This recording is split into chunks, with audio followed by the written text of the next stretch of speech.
Hey guys, this is Marc Goldberg from Marc Vlogs Watches with another exciting episode.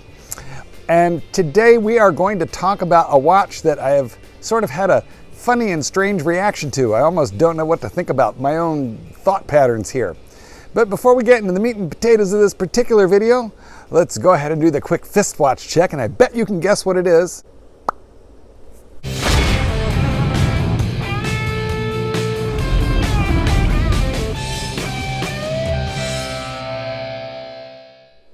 Today, indeed, I am wearing the watch in question.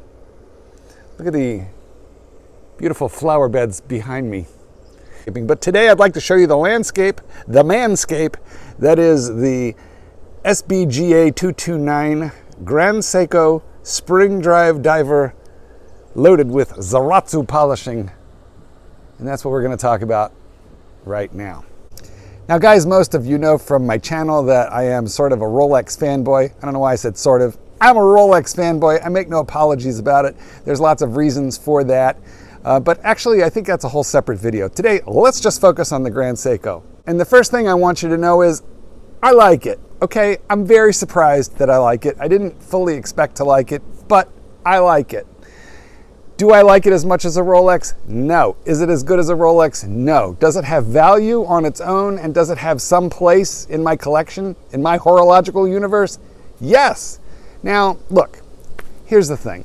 Before we go any further, I want to state that a huge amount of what I'm about to discuss is completely personal, totally opinion, absolutely subjective. I mean, I'll give you an idea in a little bit who I think should purchase this watch and who I think should avoid it because, you know, people fall into both camps. I don't know why. This guy's very divisive. Well, actually, I have some thoughts about that too, and we'll discuss those as well. But first, I just want to stipulate, I'm giving my personal opinions only. So when I say it's not as good as a Rolex, you know, let me jump into that one. Let's knock that one out of the park first of all. First, guys, there is such a thing as head and there is such a thing as heart when we're dealing with watches. I find it very difficult to separate those two things. You may find it very easy. You may not really care about the head part. The head relates to your wallet and value retention. That may not matter to you at all. You may be the kind of a guy who buys a watch, keeps it for 30 years, services it every once in a while, and you rarely change over your watch collection. You rarely change out the dollars in one watch and then apply them later to another watch. If that's you, then the head part, meaning, you know, value retention, doesn't care. All you care about is heart. The only thing that matters to you is not what someone else thinks, but what you think about your watch every time you look at it. But here's the thing for me. It's a little bit different. I have this blend of head and heart. I can't help it. It's kind of the way I'm built. Partly that's because I'm the kind of collector who occasionally gets the Jones, you know, for something new. I begin to fiend something new. It's like the monkey on my back starts talking to me. And I probably have two monkeys. One's got a halo, one's got AC3 horns. This little one says, buy the new watch. Go ahead, do it. The other one says, no, don't do it. Yes, he should do it. No, he shouldn't. I'm going to buy the watch. I'm going to make him buy the watch. Okay, then you should sell something so that you don't have to use new money. You know, the reality of the thing is that I have quite enough money tied up in watches, fellows. Do I think my money is safe? Well, if I buy correctly, if I buy carefully, then I believe that I can sort of flip out of what I need to and retain the value. I will get to keep having my $5,000, as the old slogan from Jewelers on Time goes. But you have to be careful and cautious if you want to do that. I don't really want to tell you precisely how much money I have tied up in watches, and I don't know it to the penny, but I have an idea, and it's a little appalling, you know, for someone of my net worth, which is not extreme. So if you're like stupendously wealthy, or you're just buying one or two watches and you're willing to save for them and then later not care, okay, value retention doesn't matter. But to me, it matters, and the reason is that I've got this pool of money invested in watches, and when I want something new, I would like to take something out of the pool, convert it back into money, and use that money to buy something new, or at least know that I could liquidate a bunch of things quickly, easily, and without losing a ton of money if the roof on that house should pop off and I need to replace it. Also, one of these days, I'd like to retire. Okay, that's kind of a lie, because I love what I do. I'm a dog trainer, I'm a writer. Let dogs be dogs. Buy it, live it, breathe it. It's my book, and you should buy it for the dog lover in your life to support the channel. But I love what I do to the point where I can't really imagine giving it up. So, but you know, I might not want to work in the winter here. Chicago gets super cold, so you know, maybe I'd like to just go to Thailand or Hawaii for the winter and just not work. Who knows? I just like to have options. So I never forget that blend of head and heart. And one of the things I cannot forget or forgive, really, the Grand Seiko is that it is going to and has lost value off of its MSRP the second that you walk across the threshold with it. Whereas if you're lucky enough to buy a Rolex at MSRP, Steel Sports anyway, it's going to hold value. You know, I've made a lot of videos about selling Rolex, so yes, it's certainly possible to lose money on a Steel Sports Rolex, but it's hard to lose a lot of money, and you might even gain a little bit of money, but at the very least, your money is relatively safe. So one of the bad things I can say about the Grand Seiko is it's going to lose value. Now, that really shouldn't matter to you if you're the kind of guy who doesn't trade in watches. You just want to get something that you love. If you buy it smart, then it really shouldn't matter to you whether it torpedoes a little bit for money. But let's talk about two things now that I think are important. One is aesthetics and one is quality. So first, the aesthetic. I think that's the first thing that you notice. And you know, what that has to do with, guys, is what does the damn thing look like? What is the design of the watch? How does it strike your eyes? Now, in my earlier videos about this watch, I mentioned the fact that the dial looked really large to me, and that I thought that the hour markers were a bit small for the space, and that allowed sort of too much open black space on the dial. And yeah, I've gotten used to that. That's not something that I particularly worry about or notice anymore. I think the reason that initially occurred to me was because I'm so used to seeing that Rolex maxi dial, especially the one on my 50th anniversary Sea Dweller, which is sort of similar in size. That's a 43. This is a 44. Tell you what, I'm going to drop a picture of the dial in of the Sea Dweller so you can see how much bigger the hour markers are on that watch, and that's what I had gotten used to. I'll put that in right here. Okay, so now that you've taken a look at that, you know, if you compare here, the hour markers are somewhat smaller in relation to the overall size of the dial. That's just the aesthetic of this minimalist Japanese dial. I say minimalist except for, you know, they violate one rule of minimalism by putting in the relatively unnecessary power reserve module, and you can see that right here at about 8 o'clock, right about the 8 o'clock point, there is a power reserve. Now, oddly, although I think it's just killing space there, it's not a necessary complication. It's my only watch with a power reserve, so I find it kind of interesting, I guess. And also, as an OCD person, I find it somewhat comforting to know how much power I have in my watch on any given moment. You'll notice, if this will zoom in close enough, you'll notice there are 3 little lines on that power reserve. It's a 3-day or 72-hour power reserve that this watch has in its movement, which we will discuss. And so you can tell how many days that you have left. I have 2.5 days of power left on this watch. So I could set it down for an entire weekend, pick it up, it would still be running. So the aesthetics of the dial, I really like them. The lume is tremendous. It's better than Rolex lume, okay? The aesthetic, no, it's not as good as Rolex, but the lume actually better. And you know, boys and their toys, I like holding it up to the light for a couple seconds and knowing that I've got hours and hours and hours of lume. I do like the little flash of high polished metal in the middle of the bracelet. It sort of gives you the benefit of the look of a high polished center link without the risk of all the scratches that you get on the high polished center links of the Oyster bracelet on Rolex, because those are really big. This is just a tiny bit of polish. Also, I would say that the matte finish or the satin finish on the Grand Seiko is somewhat shinier. It's not as profoundly satinized or matted as you would find on a Rolex tool watch. So this whole thing is a bit shinier than what you would see on a Rolex And you know, I don't hate that. You know, I don't mind admitting it. I don't hate it if people notice my watch, as long as they're not burglars. Okay, and here you are looking at the Zaratsu polishing. This is hand polished. All these edges and bevels. There's a lot of architecture and interesting twists and turns to the lugs and the configuration of the case here.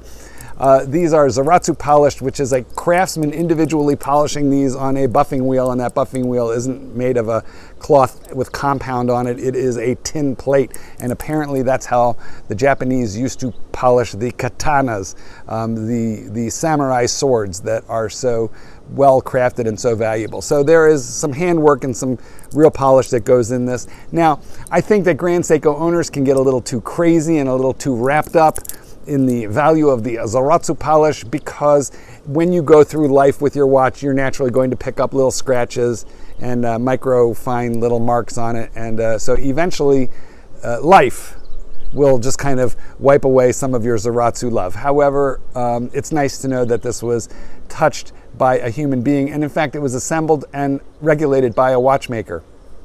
Now, the movement. You know, I'm primarily an automatic movement guy. It's what calls my attention. I didn't know if I would get over the fact that this is a hybrid movement. This is neither a quartz movement nor a automatic movement. It is a blend of both.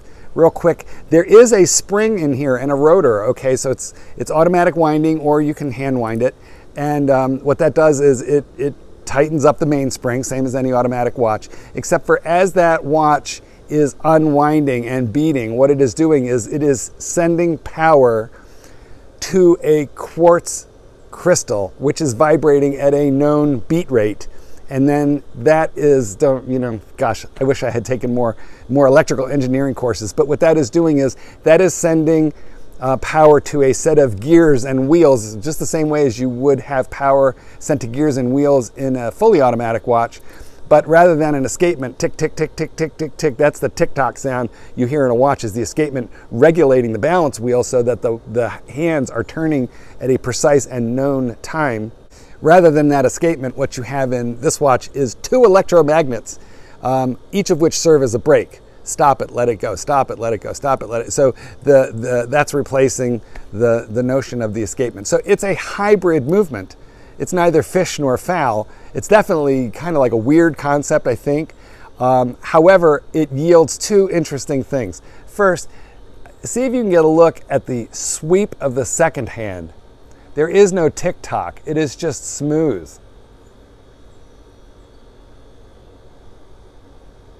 And that's because it's not being regulated by an escapement, which causes it to go and stutter. It's also not a quartz movement, which causes the second hand to move boink, boink, boink in half-second or full-second increments. It's neither of those. It's right in between. So you get this weird but kind of mesmerizing,